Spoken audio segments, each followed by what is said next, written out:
નમસ્કાર મિત્રો, જય હિન્દ જય ભારત. સ્વાગત છે તમારું આપણી YouTube channel government pension salary info and ન્યૂઝમાં. તો મિત્રો, ગુજરાત રાજ્યના પેન્શનરો અને વિધવા મહિલાઓ માટે 5 મોટી ભેટ જાહેર કરવામાં આવી છે. તો મિત્રો, તમે પણ ગુજરાત રાજ્યના પેન્શનધારક, વિધવા મહિલા અથવા તો વિકલાંગ છો તો તમારા માટે 5 મોટી ભેટ જાહેર કરવામાં આવી છે અને રાજ્ય સરકારનો સૌથી મોટો ઐતિહાસિક નિર્ણય ગણવામાં આવ્યો છે. તો મિત્રો, શું છે પેન્શનરો, વિધવા અને વિકલાંગ માટે 5 મોટી ભેટ, તેની તમામ વાત મિત્રો આજે આપણે કરવાના છીએ. તો મિત્રો, બધી જ વાત વિગતવાર જાણતા પહેલાં તમને એક નમ્ર વિનંતી છે કે તમે આપણી ચેનલમાં નવા હોય તો આપણી ચેનલને સબસ્ક્રાઈબ કરી લેજો અને વિડીયો ગમે તો લાઈક પણ કરી દેજો. તો મિત્રો, વિગતવાર વાત કરીએ તો તેમાં વાત કરીએ તો વિધવાઓને આત્મનિર્ભર બનાવવા અને અમલમાં આવેલા ગંગા સ્વરૂપા આર્થિક સહાય યોજના હેઠળ હવે સહાયની રકમ સીધી ઇન્ડિયન પોસ્ટ પેમેન્ટ બેંક IPPBના ખાતામાં જમા કરવામાં આવશે. આ નવી વ્યવસ્થાથી લાભાર્થીઓને આધાર આધારિત ડાયરેક્ટ બેનિફિટ ટ્રાન્સફર એટલે કે DBT દ્વારા નાણાં સીધા ખાતામાં જમા થશે. પોસ્ટમેન દ્વારા ઘરે બેઠા જ આ રોકડ રકમ ઉપાડવાની સુવિધા પણ પ્રાપ્ત થશે. આ સુવિધાથી ગંગા સ્વરૂપા બહેનોને આર્થિક વ્યવહારોમાં વધુ સરળતા અને સુરક્ષા પ્રાપ્ત થશે મિત્રો. અને મિત્રો, ત્યારબાદ પેન્શનરોને વાત કરીએ તો અને વિધવા મહિલાઓ માટે વાત કરીએ તો નવા IPPB ખાતા ખોલવામાં આવશે. પોસ્ટ માસ્ટર જનરલે વિગતો આપતા કહ્યું છે કે ઉત્તર ગુજરાતમાં આશરે 1.47 લાખથી વધુ લાભાર્થીઓ હાલ પોસ્ટ ઓફિસના ખાતા દ્વારા આર્થિક સહાય મેળવી રહ્યા છે.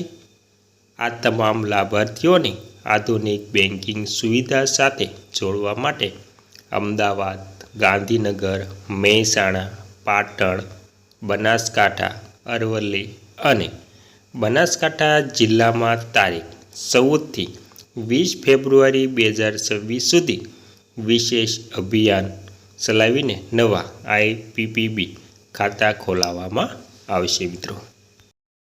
અને મિત્રો, ત્યારબાદ જૂના બચત ખાતાની પાસબુક અનિવાર્ય.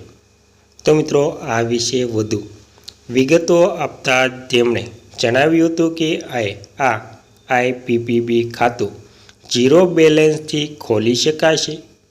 પોસ્ટમેન કે ગ્રામીણ ડાક સેવક વિનંતી પર ઘરે આવીને ખાતું પણ ખોલી આપશે અને નાણાં પણ ચૂકવશે.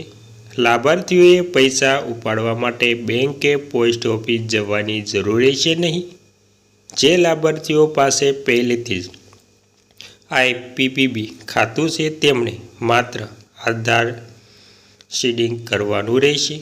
IPPB ખાતું પહેલેથી જ ઉપલબ્ધ પોસ્ટ ઓફિસ બચત ખાતા સાથે લિંક કરી શકાશે, જેથી પોસ્ટ ઓફિસ બચત ખાતા અને IPPB બંનેના લાભ એકસાથે મેળવી શકાય. આ ખાતું ખોલવા માટે આધાર કાર્ડ, આધાર સાથે લિંક થયેલ મોબાઈલ નંબર અને જૂના બચત ખાતાની પાસબુક અનિવાર્ય છે મિત્રો. અને મિત્રો, ત્યારબાદ નોંધી લો કે આ હેલ્પલાઇન નંબર. તો મિત્રો, ઉલ્લેખનીય છે કે ગાંધીનગરમાં અંદાજે 18,155 લાભાર્થીઓ પોસ્ટ ઓફિસ ખાતા મારફતે આ સેવાનો લાભ લઈ રહ્યા છે. જો કોઈ લાભાર્થીને ખાતું ખોલવામાં મુશ્કેલી જણાય તો તેઓ નજીકની પોસ્ટ ઓફિસનો અથવા તો હેલ્પલાઇન નંબરનો સંપર્ક પણ કરી શકે છે. અને નવી વ્યવસ્થાની ખાસિયતોની વાત કરીએ તો એટલે કે નવી વ્યવસ્થાની ખાસિયતો તો મિત્રો, IPPB સાથે જોડાણ. હવે સહાયની રકમ સીધી ઇન્ડિયન પોસ્ટ પેમેન્ટ બેંકના ખાતામાં જમા કરશે. અગાઉ આ રકમ અન્ય બેંક ખાતા કે મની ઓર્ડર દ્વારા મોકલાતી હતી. ડાયરેક્ટ બેનિફિટ ટ્રાન્સફર એટલે કે DBTનો ઉપયોગ આધાર કાર્ડ લિંક હોવાથી ડાયરેક્ટ બેનિફિટ ટ્રાન્સફર દ્વારા નાણાકીય સુરક્ષિત અને ઝડપી ચૂકવણી થશે. અને મિત્રો માઇક્રો એટીએમ સુવિધા. તો મિત્રો માઇક્રો એટીએમ સુવિધા આ યોજના સૌથી મોટો ફાયદો છે કે પોસ્ટમેન દ્વારા ઘરે બેઠા રોકડ મેળવી શકાશે. બહેનોએ બેંકના ધક્કા ખાવા પડશે નહીં. બાયોમેટ્રિક સુરક્ષા. પૈસા ઉપાડતી વખતે અંગૂઠાનું નિશાન લેવામાં આવશે, જેથી છેતરપિંડીની શક્યતા ઘટી જશે. અને મિત્રો ત્યારબાદ વાત કરીએ તો રિટાયરમેન્ટની ઉંમર આધારિત 2026માં કેન્દ્ર સરકારે વરિષ્ઠ નાગરિકો માટે નવી નાણાકીય અને આરોગ્ય લાભ યોજના શરૂ કરી છે. આ યોજનાનો ઉદ્દેશ્ય 60 વર્ષથી ઉપરના નાગરિકોને નિવૃત્તિ પછી આરામદાયક જીવન અને નાણાકીય સુરક્ષા પૂરી પાડવી. નવી યોજના હેઠળ લાભાર્થીઓને સીધી નાણાકીય સહાય, પેન્શન વધારો અને આરોગ્ય સેવાઓ માટે ખાસ સુવિધા આપવામાં આવશે મિત્રો. અને મિત્રો ત્યારબાદ નાણાં અને પેન્શનના લાભો. તો મિત્રો નવી યોજના હેઠળ લાયકાત ધરાવતા વરિષ્ઠ નાગરિકોને નિયમિત પેન્શન સાથે વધારાની નાણાકીય સહાય આપવામાં આવશે. આ પગલાં તેમના માસિક ખર્ચ, દવાઓ અને આવશ્યક સેવાઓ માટે સહાયરૂપ બનશે. ₹5,000થી ₹12,500 સુધીની સહાય પ્રદાન કરાઈ શકે છે, જે તેમના જીવન માર્ગને સુગમ બનાવશે મિત્રો. અને આરોગ્ય લાભ અને સારવાર સુવિધાઓ.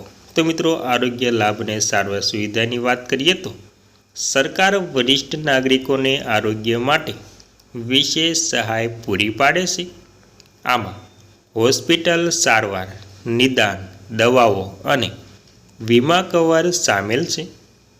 નાગરિકોને 10 લાખ સુધીની મફત હોસ્પિટલ સારવાર મેળવી શકે છે. તે માટે નિયમિત તપાસ અને યોગ્યતા ચકાસણી જરૂરી છે મિત્રો.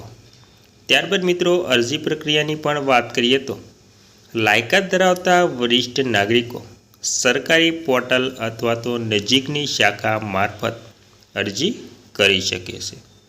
અરજીમાં આધાર કાર્ડ, પેન્શન ડિટેલ અને ઓળખપત્ર જરૂરી છે. ઓફલાઈન અથવા તો ઓનલાઈન બંને પદ્ધતિ ઉપલબ્ધ છે.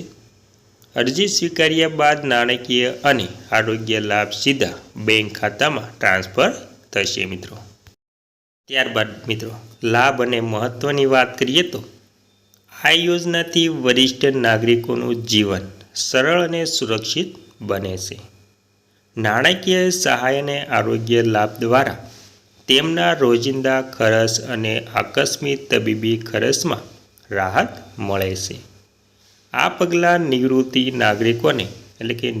નાગરિકોને સ્વતંત્ર જીવન જીવવા માટે પ્રોત્સાહિત કરે છે. અને મિત્રો વરિષ્ઠ નાગરિકો માટે 2026ની નવી યોજના નાણાકીય અને આરોગ્ય સુરક્ષા બંને પૂરી પાડે છે. યોગ્ય રીતે અરજી કરીને લાયકાત ધરાવતા નાગરિકો સીધી બેંક ટ્રાન્સફર અને મફત સારવારનો લાભ મેળવી શકે છે, જે તેમના નિવૃત્તિના જીવનને આરામદાયક અને સુરક્ષિત બનાવશે મિત્રો.